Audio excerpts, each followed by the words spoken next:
Good morning and welcome to your Financial Empower Hour. This is Jason Cryderman with Great Lakes Investment Advisors. Happy Sunday to all my listeners. Happy Sunday to all my viewers. Happy April. Believe it or not, Tony, as we're recording this show, it is the 24th of March. By time this airs, it is going to be April. And it's just crazy to think that here we are already into April. And it seems, Tony, that we were just talking about what your family and my family was doing for the 4th of July. And then what were our holiday plans and what did we do over the Christmas and New Year's? And then all of a sudden we hit 2025 and we're getting ready to plan this year's 4th of July already. I can't believe it. Yeah, we got Easter coming up. It's crazy how fast time has flown this year. And I think a lot of it's time always flies. And as you know, especially with my family, we're super darn busy with the business and with the kids. And the busier you are, the more time does fly. But I'll tell you one of the things that I think is helping this year. A couple of my buddies and I were talking about this last week or two. One of the things we think that slowed last year down, if there was such a thing, or maybe makes this year feel faster, is we don't have to worry about that election anymore. That election is over. And I think that was a thing last year that was just drug on. It drug on and on, and it stressed everybody out. And everybody was all on eggshells and just, no pun intended, eggshells with Easter here. But yeah, so I think this is a new year. 2025 has been a great year so far for my family and for the business. Here we are, into March, beginning of April. Can't believe it. Tony, how's 2025 been treating you over there from a family standpoint, a personal standpoint, and then from a professional standpoint as well? What's been going on? Exactly the same. I've been busier than ever.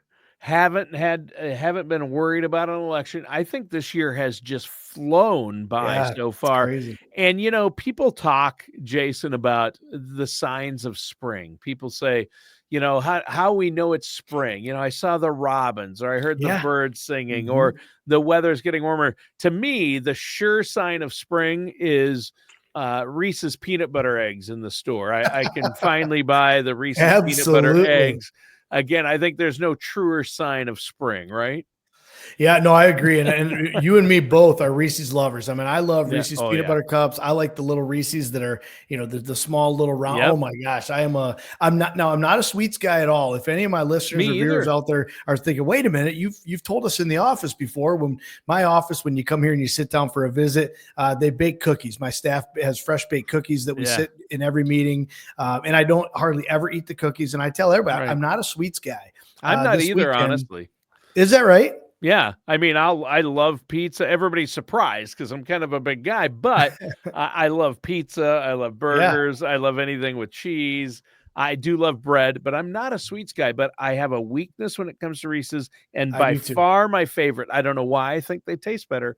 The Reese's peanut butter eggs are so delicious. I think they have more of the peanut butter than the chocolate in this. Yep. And that's what I like about them. But I joke. That's not the real sign of spring, but I thought it was a fun one. But you're right. I'm not a sweets guy either. Neither you or I. But I'll tell you what, we could dig into a nice steak and potato anytime. Oh, no, the meat steak and potatoes. Oh, absolutely. And talk like bacon. I mean, oh, come on, let's sit down and talk about that kind of stuff. But it's, I'm not a sweets guy. I don't eat a lot of sweets. And matter of fact, Josie, our middle daughter, she baked a cake. She's a huge baker. Absolutely loves baking. She would bake in the kitchen of our house every day of the week. She made an awesome double-decker cake over Saturday, and she frosted it on Sunday. And last night when Amy made dinner, we ended up having cake and ice cream after the dinner for Josie's baking that cake. And getting ready for our last week of school before spring break. And I had a little sliver of the cake, and Josie said, Dad, I know you're not going to eat a lot of cake and you're not going to upset me. I just know you don't like sweets. And she even said, the only way I could get you to eat this cake, Dad, is if I made it a Reese's cake. And I said, absolutely. If you made me a Reese's cake. They are great. So, that is awesome. Not only, like you say, did you see the robins? We've had 2 or 3 robins. We've seen robins on multiple occasions in the yard. We have too. And then, a week ago, it was 76 degrees on a Friday. We thought, spring is here. Same. And then I'm not sure why you guys do this to us, but you must have had snow within the last 2 days because we woke up this morning to almost an inch of snow on the ground. So no thanks to you guys over there in Minneapolis and Minnesota area for blowing that stuff our way. Yeah. But we did get a snow. There was snow on the ground this morning. Rest of this week, it looks like a typical spring in Michigan. Sure. It actually went south of the cities. It was snowing all south of us and north of us, but it missed the cities, so we ended up getting none. Nothing, really. But it snowed south of us actually, and we knew it was headed toward Michigan. So we got it. Yeah, we got it. It started yesterday, maybe about 5 or 6 o'clock, and then maybe even a little earlier than that, but yeah, anyhow, and then the other sign of spring, I know you and I chatted about a little bit, is March Madness. When you get into basketball time, and I'm not a huge basketball fan. You and I have talked about that, but boy, when you get into March Madness this time of year, it's hard not to enjoy college basketball. I mean, even my wife, we just turned it on, and it was all college basketball. That's all. I mean, you can't turn on anything during March Madness. So we watched it, and we're getting into the game, and we're like, holy cow, this one kid had this hook pass. Like, I don't know how he did it, like a side hook. He kept doing it, and it was even the announcer said, wow, you don't see passes that good in the NBA. And one of these kids on one of the teams, and I forget the team. So we got to watching it, and, we realized, we're not turning this off. We're into it now. We got to see which team wins. And then so we watched a couple of games, and we hardly ever do that. It's not that we don't like basketball. We just never watch basketball. Right? Yeah. Yep. Probably and we don't watch a lot of it. Sports. Yeah. We don't watch a lot of it. Obviously, we watch some Spartan games because Amy and I going to Michigan State, being alumni. Yep. Lexi got accepted to Michigan State, so she'll be going there in the fall. So we're Spartans. We bleed green and white, but we don't watch a lot of basketball. But this time of year, you're right. How can you not? When you turn the TV on, how can you not get sucked into these, these awesome athletes and students and how darn good they are. And they're playing with such fervor. And from the start of the game, unlike NBA, sometimes it's like they ease into it, it seems, and maybe I'm wrong about that, because I do watch NBA games once in a while, but I don't know. It seems like these college championship playoffs are a lot, these playoffs, the March Madness, it just seems like they're playing with an intensity that you don't always see in.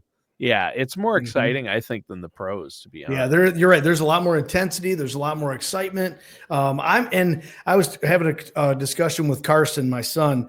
I'm not a big professional, even football. I'm getting a little bit more back into professional football, but for a few years there, I lost almost all interest in professional football and professional basketball. And I just think, I don't know, it's something different with these players. Once they get in the pros and they get an agent and they start making all that extra money. It's all about the money, and it becomes all about the money and the sponsorships and the and it just, the games aren't the same, the intensity. You get these college kids, and literally you got kids out there that are 17 to 21 years old-ish, and man, they're playing for their lives, and they're playing either to get to that next level, or like this right now in March Madness, they might be playing in the last competitive basketball game they'll ever play in again if they don't have a chance to go off to the pros. And this is college, and they graduate, and then they have careers, and then it's just pick up gym ball and those things. So I love college sports. I love college basketball, college football, college hockey.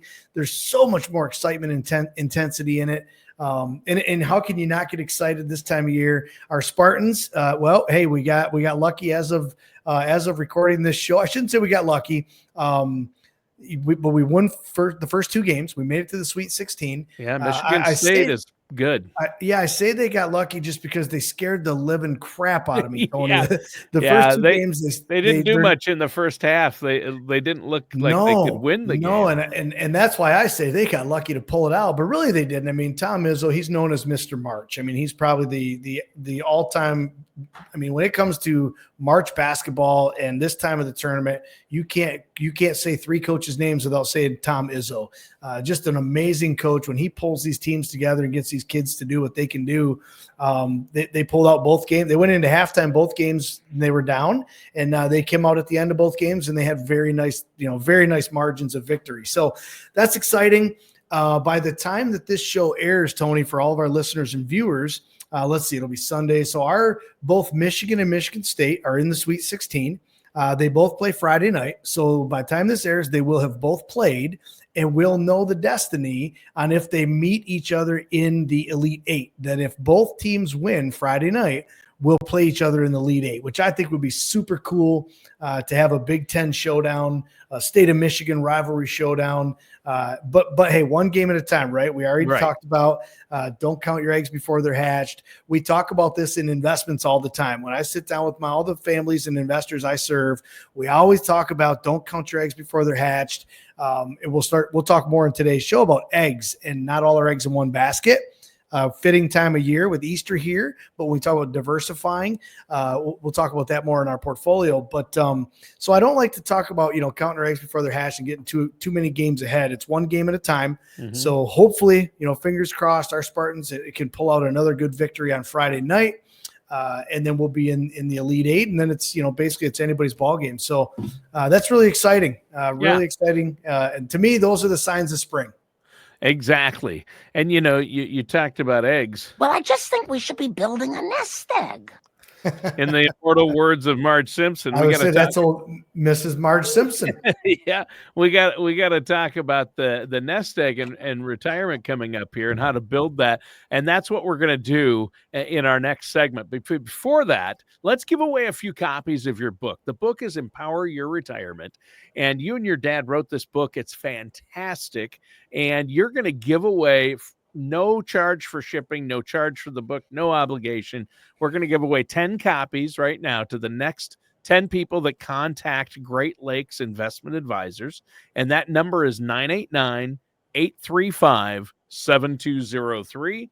That's 989-835-7203. Give that number a call, and we're going to be right back with more of your Financial Empower Hour. And I'm your co-host, Tony Shore. I'm here with Jason Cryderman. This is your Financial Empower Hour. And Jason, you've got a great show lined up to help our listeners and viewers empower their retirement, empower themselves to have, grow the finances, have a better retirement, one they can rely on. And to do that, I know you wanted to talk about diversification, asset allocation. Where is your money? And how that impacts your investments and your retirement planning, right? Yeah, absolutely. And I think no matter what phase of life you're in, no matter how old you are, no matter if you're just, you're in your 20s starting your career, or maybe you're in your 40s in the middle of your career, or you're in your 60s and you're getting towards the end of your career or already in retirement, asset allocation and diversification are truly the foundation of managing your money, whether you're a do-it-yourselfer or you have a financial professional, another trusted fiduciary like myself or other financial professional that works for you. Really, the backbone and the foundation of any good portfolio management plan has to start with asset allocation and then diversification. So yeah, in today's show, that's really what I want to talk a lot about is, and again, no matter what age you are, you should be have an asset allocation appropriate for, number one, your age, number two, your risk tolerance, where, I've met a lot of people, Tony, over the last 22 years of being a fiduciary advisor that are in their 20s or 30s, yet they're very conservative. They just don't want to risk and lose a lot of money. They should be allocated appropriately, not necessarily age-based, because in their early 20s, most people would think, wow, they can be very aggressive. They have more time on their side. They have they can put this money away for the next 20, 30 years or so before they need to use it. Generally, the more time you have on your side, you can afford to be more aggressive, or what I like to call opportunistic. But again, that's not always true. You need to invest your money and have it allocated and diversified what's appropriate for you and your risk tolerance, not just your age. Because I also have quite a few clients that are in their 60s, 70s, even 80s. However, they're very comfortable with risk, and they actually allocate their portfolio as if they were in their 20s or 30s. So that's very important, Tony. It's really important. And that's why we always say, whether you're a do-it-yourselfer or you're working with another financial professional or a trusted fiduciary like myself, you need to have a written plan that's designed and personalized for you. We shouldn't be investing our money how our brother or sister invested, or how our neighbor invested, or somebody, our friend at work or church. That is not necessarily what's in your best interest. So I can't stress enough how important it is to, when you start to make a plan, and it really needs to be a written plan, whether you write it yourself or you have it written by another financial professional, is to sit down and assess what is your age, first of all, your time horizon before retirement, your time horizon before you might need income out of the portfolio, and overall your risk tolerance. How much risk can you stomach with some or all of your money? And that's kind of the foundation then, Tony, that leads us to how should we allocate our money? And when we talk about allocation, we really are going to look at how do we allocate our money to different asset classes. Like how much do we put in stocks or equities? How much do we put in bonds or other fixed income alternatives or fixed income investments? How much do we put in cash? How much do we have invested maybe in real estate? How much do we have in maybe precious metals or other opportunistic alternative investments? And so those are all different, I guess, elements or variables into the equation of how do I have my money allocated? It kind of starts from a high level, Tony, of let's look at stocks or equities and bonds or fixed income. So let's talk about like a moderate allocation. If somebody said, I want to have a moderate allocation, you're going to be somewhere probably in the, let's just call it 50-50, meaning 50% of your money will be in equities, 50% should be in fixed income alternatives, or I'm sorry, fixed income investments like bonds or something like that. So a 50-50 balance or allocation, that's a moderately allocated portfolio. Now, also important, Tony, we need to be reviewing our portfolio often, frequently. And we usually have quarterly, semi-annual, and annual reviews with all of our clients. So I think it's very important for all of my listeners and viewers out there, no matter what you're doing today, if you don't review it often, if you don't review it frequently, like maybe quarterly or semi-annual, and you're not making adjustments and changes to your portfolio, you're probably already off track or getting off track. And so that's important too, Tony, is not only to have the written plan and determine how should I be allocated, but review your allocations, because number one, our lives change, right? We change our mindset, we change our risk tolerance, we change our goals and objectives. But number two, the stock market and the bond market and interest rates, all those things are changing all the time right in front of us. So how we set our portfolio up 2 years ago, I guarantee is not the same today because of how the stock market and interest rates and those things have performed. So it is important to have a written plan that says I should be 50-50. Here's how I should be allocated. Here's how often I'm going to review it. And then I want you to have parameters, Tony. It's good to have parameters that say, well, how do I know how often I should adjust, or when is it time to adjust my portfolio? And I don't what I call micromanage, where I say, gee, if we go from a 50-50 and all of a sudden we're a 52-48, where we only shifted 2%, that's probably not a time to warrant or justify, wow, we got to hurry up and make a rebalance or reallocation in our portfolio. You probably want to give yourself more like a 5% or even an 8 to a 10% variance, that once we see an 8 to a 10% movement in that portfolio, now it's time to look at readjusting and rebalancing, reallocating. But so that's important, to have our portfolio allocated appropriately for our age, for our risk tolerance, and for our objectives and goals of what's the purpose of this money. So you talked about a lot of factors there, Jason. You talked about your time horizon, or how long you have until you need the money. And it depends, if somebody wants to spend, $200,000 on a immaculate RV when they retire to travel across the country, you don't want to have that money in a long-term situation. You want to have that money accessible, but it depends on how much money you have saved up and what you plan on doing. So absolutely, like you said, people's goals, it depends on how much you have in each of those common asset classes that you talked about, or stocks, bonds, cash, fixed indexed vehicles, cash value, life insurance.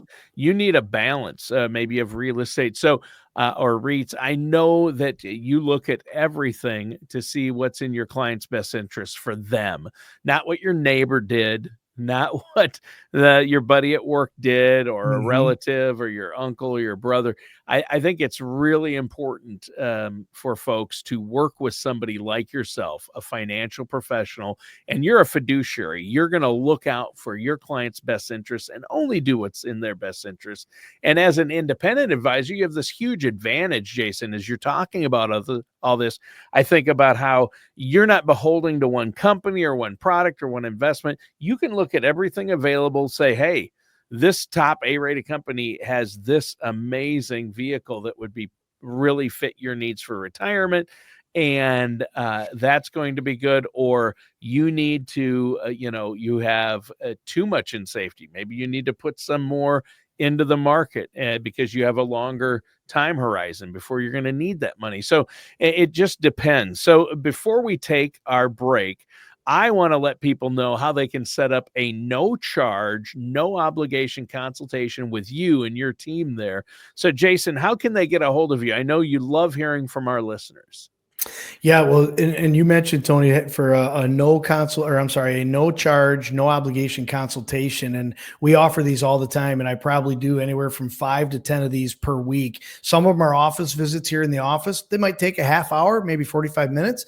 Some of them are just a quick 5 or 10 minute phone call. So if you're a listener or a viewer and you would like to have a 5 or 10 minute phone call, or maybe a little deeper, hey, let's sit down in the office over some coffee and cookies, and we're going to be here for 45 minutes or so.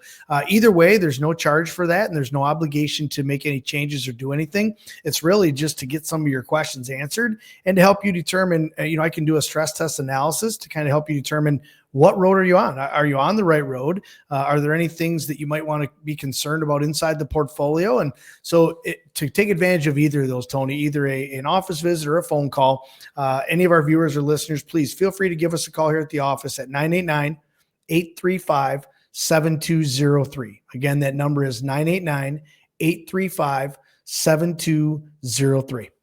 All right. And if you need more information about Great Lakes and what Jason does there, or the show, just head over to GreatLakesInvestmentAdvisors.com. You can also set up a consultation through the website. That's GreatLakesInvestmentAdvisors.com. Welcome back to your Financial Empower Hour. I'm your co-host, Tony Shore, and I'm talking today with our host, the man with the plan, Jason Cryderman. And Jason, great show. We started off by talking about Reese's peanut butter eggs, which I think was a great first segment. You got me salivating, actually, Tony.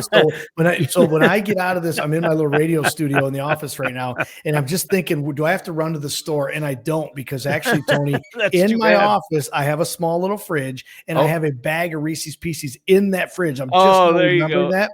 So as soon as we're done with that show, that's where I'm headed. I'm going to get a handful of Reese's Pieces. Yeah, I do have to run to the store at some point today. Probably not until after work, but I will be, now that we've talked about it, I will have to pick something up.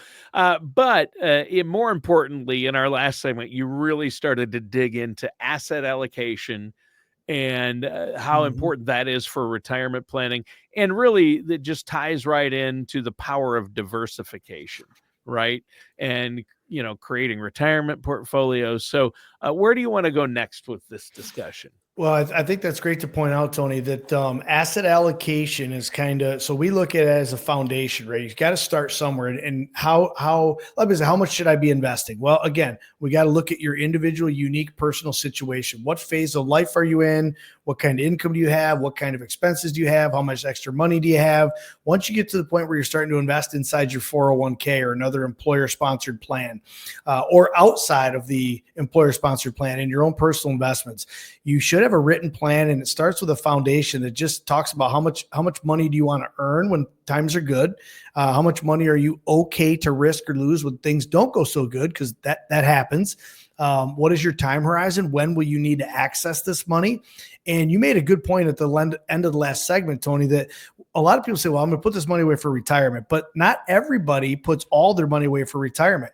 You might be in your 20s and say, well, gee, I'm putting X amount of dollars away per month in my 401k, and that's designed for retirement. However, I'm going to buy or build a house in the next 5 to 10 years, or might get married or have kids, you might be investing money for a shorter term because of those other shorter term expenses that you're going to need to access and use some of that money before you're into retirement.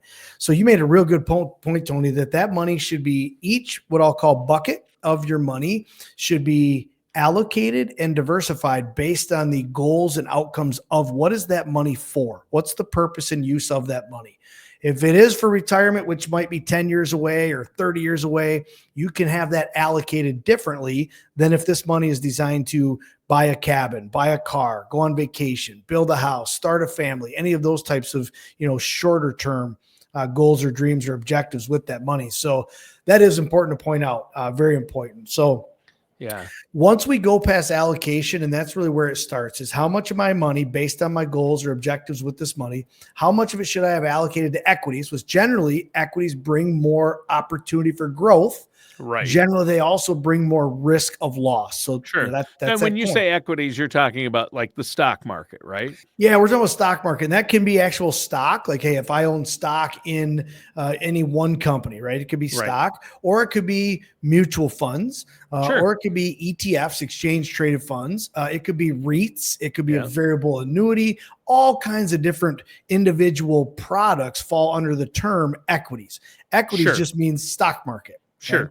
Right? And when we say stock market, we mean there's a great upside opportunity. When the market goes up 20% like it did last year, you have an opportunity to maximize and have a lot of growth. However, the flip side, when we talk about equities in the stock market, the flip side means you're also going to take on a certain level of risk. And there's varying levels of risk in the stock market, but generally you're going to take on more risk in the stock market or in the equity side than you are in bonds or fixed income side. And that's why it's important to have that balance where I say, gee, I want some of my money to have a lot more growth opportunity, knowing it takes on more risk. And then I want some of my money I know is not going to grow as much, but I want it to be safer. I don't want it to take on as much risk. So it kind of brings that balance into our picture of, how much money do we want at risk and how much not as risky. So again, allocation is where we should start. Yep. Once we say, gee, I need 50% of my money in riskier investments, which is the stock market, more opportunity, but more risk. And I want 50% of my money in safer investments, less upside opportunity, but also less risk. Maybe then principal protected where. Yeah, we can even build in, those are things like CDs, right? Which are principal protected, fixed annuities, principal protected, fixed indexed annuities, principal protected, no risk, no loss, but a better upside potential than just a CD or even just bonds. We can have corporate bonds. We can have muni bonds. You can have bond funds, all kinds of different fixed income. There can be REITs that are a little more protected in the fixed income sector. So all kinds of different tools or choices of investments inside each of those sectors. And that's what really we start to look at when we say, if I should have a 50-50 allocation, what should I actually be invested in? What stocks or bonds or index annuities or REITs or ETFs? That's what we're going to call diversification. So foundations should always be built on allocation first, then diversification. And diversification is just as important, if not more important, than our allocation. And so that means, well, when I'm diversified, if I should have 50% of my money in stocks or equities, diversification is how much should I have in maybe large cap companies? How much should I have in small cap companies? How much should I have in medium cap? How much should I have in US? How much should I have in international? How much should I have in growth companies, value companies? All those variables come into play to determine how should that money be invested, not just, great, I got half my money in the market.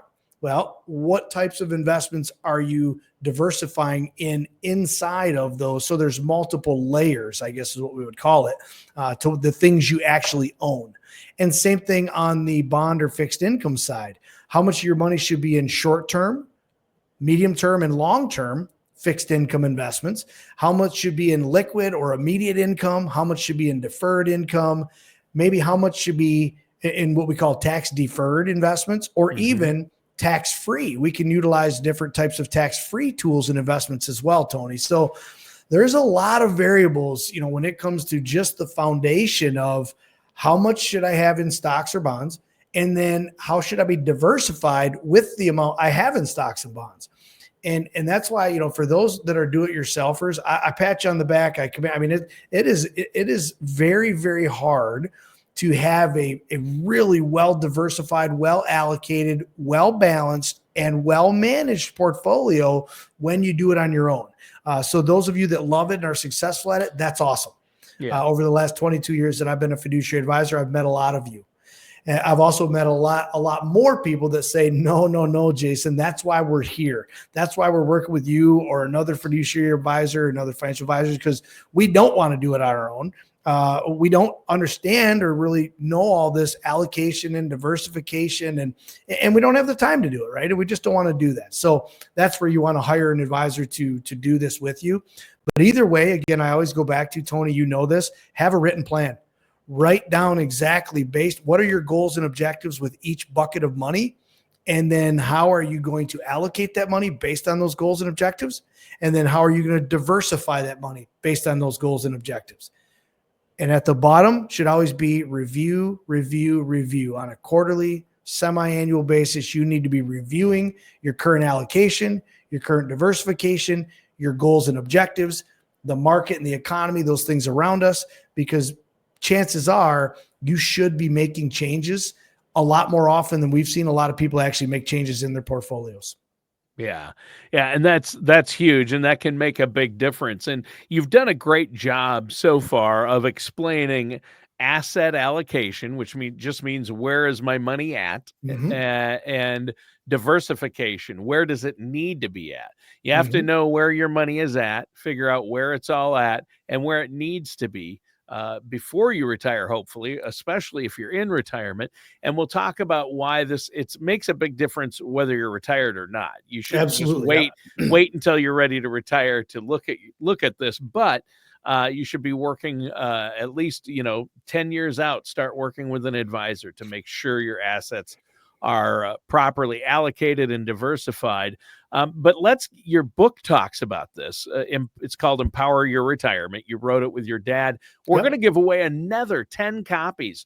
In other words, the next 10 people that contact your office and ask for the book and say they heard about it on the show, they're going to get a book sent to them at no charge. There's no obligation. There's no postage. You're just going to get a book in the mail, and it's a great book. It'll help you.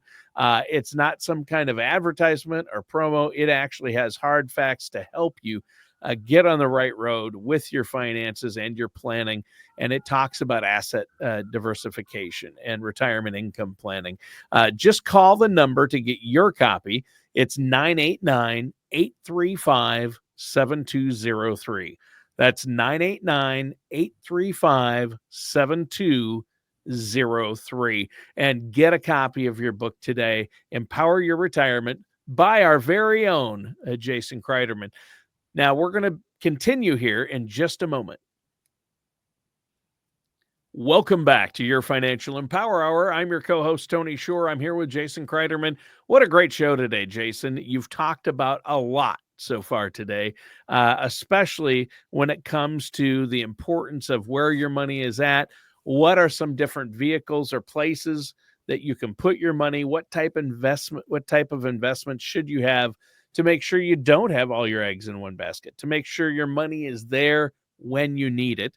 And most people are saving for retirement or maybe a legacy plan.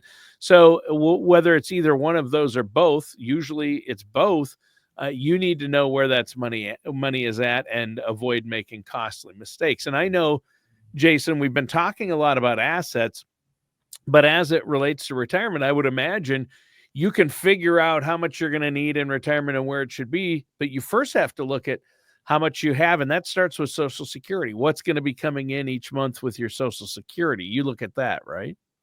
Yeah. So tying into, obviously when we talk about investing money inside of either it's a 401k or a 403b or some other form of employer sponsored plan, or maybe you have some individual plans outside of the employer plans, Tony, like a Roth or another IRA, or even just a brokerage account, just an investment account, or some form of maybe cash value life insurance that's designed for tax-free income in the future. And so we have all these different types of investments. And again, we have to assess what are our goals and dreams with this money. And if income is a objective with this money into retirement, depending on how young or old you are, or how close to retirement, or when you're going to need this income, that helps give me as a fiduciary advisor an idea of how this money should be allocated, how much should be in equities versus fixed income, as well as how it should be diversified. How much can be diversified a little more aggressive and versus how much should be diversified a little more conservative, or maybe even geared to drive income now, or income in 2 years or 5 years, whatever that might be. And so you really got to look at the amount of money you're investing. And not only you got all this money, right? I mean, it's what's this money designed to do for you? And as you mentioned, Tony, in retirement, if it's designed for retirement money and retirement income, well, we need to know what our expenses are. And then we need to know what sources of income we have coming in. And as you mentioned, one main source in retirement is Social Security. Another main source is potentially a pension. If you're lucky enough to still have a pension from your employer, then that's another income source that you get to count on, what we call mailbox money. Every week, let's say it's the first Tuesday of every month, you know that there's that mailbox money, that pension check or that Social Security check that's coming in. I love mailbox money. Mailbox money is one of the most comforting, one of the absolute most comforting things you can have for you to determine, number one, when can I retire? Am I able to retire? And am I going to be okay in retirement for as long as I live? The more mailbox money you can have, the more comfortable and confident you can be with making that retirement decision, and being comfortable and confident you will not outlive your money. And again, those sources of mailbox money are pension, Social Security, and then your own personal investments. Depending on how much pension or Social Security you have, that may or may not cover all of your monthly expenses. You may need to go to your portfolio to provide more income for you. And if mailbox money income is comforting, if you like the sounds of that you're going to get a paycheck the first Tuesday of every month, you're going to get a paycheck out of your portfolio guaranteed for the rest of your life, then you need to make sure that we're allocating and diversifying money into those types of vehicles that will provide that. And in the 22 years I've been doing this, Tony, as a fiduciary advisor, I don't know of any one stock, any multiple stocks, mutual funds, bonds, ETF, REITs that will give you a guaranteed paycheck every year for the rest of your life, and maybe even your spouse's life after you die. So again, what do we invest in? Well, I own this stock and I own this mutual fund and I own this. But if guaranteed mailbox money income is important to you and that's a goal, you might not want to be invested in all those stocks might not be able to provide that for you. So you want to make sure you're picking the right investments and the right tools, so you are diversified into the appropriate amount of money into the appropriate vehicles designed to do that for you. And so again, that's where I come into play as an independent fiduciary advisor. Myself, another member of my team, or any other independent advisor out there. As you mentioned earlier, Tony, being independent means we have no limitations, no restrictions on the investment tools or products that we can bring to the table and provide to our families. And that's very powerful. That is very powerful, as opposed to maybe potentially a captive agent that just might have limited resources. And so there's no right or wrong either way there. It's just that you need to know you have choices of who you work with. And some come with benefits and some come with some, what we'll call pitfalls, or, unfortunate, just lack of opportunity there. So, but again, let's go back to the income plan, the management plan. I truly believe, number one, we should have a written plan. Tony, you and I talk about this every single week. If it's not written down, how do you follow it? Right. View it. How do you track it? How do you determine if you're on track, if you're off track? How do you set your goals and objectives? How do you just can't, right? So write it down. You should have a formal written plan, and then review your plan. Most of the families we work with, we review on a quarterly, semi-annual, and or annual basis. And we're reviewing, are we on track? If we're on track, great. Is there anything we can do to improve our position? Are we off track? And this happens quite often. When interest rates go up, interest rates go down. Bonds go up, bonds go down. Stock market up. These things are moving around us every single day. So it's common to be a little bit off track from where we set out to be. That's why it's so important to meet more often, either on a quarterly or semi-annual basis. If you just review once a year or once every 5 years, you can get off track, and you can get off track pretty far. And then it's a lot more problems and a lot more work to get back on track. So have a written plan, have that plan diversified, have that plan allocated based on your goals, your dreams, and your objectives with your money. And then review and monitor that plan often. Yeah, that's huge. Well, I'll tell you what, Jason, great show today. We covered so much, and it is so important to get that plan in place, get a written plan in place, and that's what you help your clients do, and that's what you can help our listeners and viewers with out there. All they have to do is call, mention the radio show to set up that no charge, no obligation consultation, whether they want to come in, talk to you on the phone. You and the staff there at Great Lakes Investment Advisors love to hear from the listeners out there and help them out getting a plan in place. Maybe they feel like they've got an income plan or a retirement plan or an investment plan, but they want a second opinion, or they're not sure. They don't think it's been working out for them. Give Jason a call. That phone number is 989-835-7203. And of course, if you set up an appointment and come into the office, there's no charge or obligation, and you'll get a copy of his book, Empower Your Retirement. That number again is 989-835-7203. Jason, great show today. Tony, great show. Real quick though, if you do choose to come into the office, I promise everybody one thing, Tony, but there's one thing I can't promise them. I promise you get fresh baked cookies, but I can't promise I'll share my Reese's with you. So I may not share my Reese's. But when you come in, if you choose to sit down in the office, you will get fresh baked cookies. I just can't promise I'll be sharing any of my Reese's because I'm not a sweets guy. I don't eat a lot of cookies or cake or any of that. But just like you, Mr. Tony Shore, Reese's is my downside. That's my kryptonite. That's my weakness. I probably have some stashed in my office, in the fridge, and in my desk. But I can't promise you, my viewers and listeners, I can't promise I'll share those with you. But I do promise you a cold bottle of water, a hot cup of coffee, and some fresh baked cookies. That is awesome. All right, and that does it for today's episode of your Financial Empower Hour with our host, Jason Cryderman.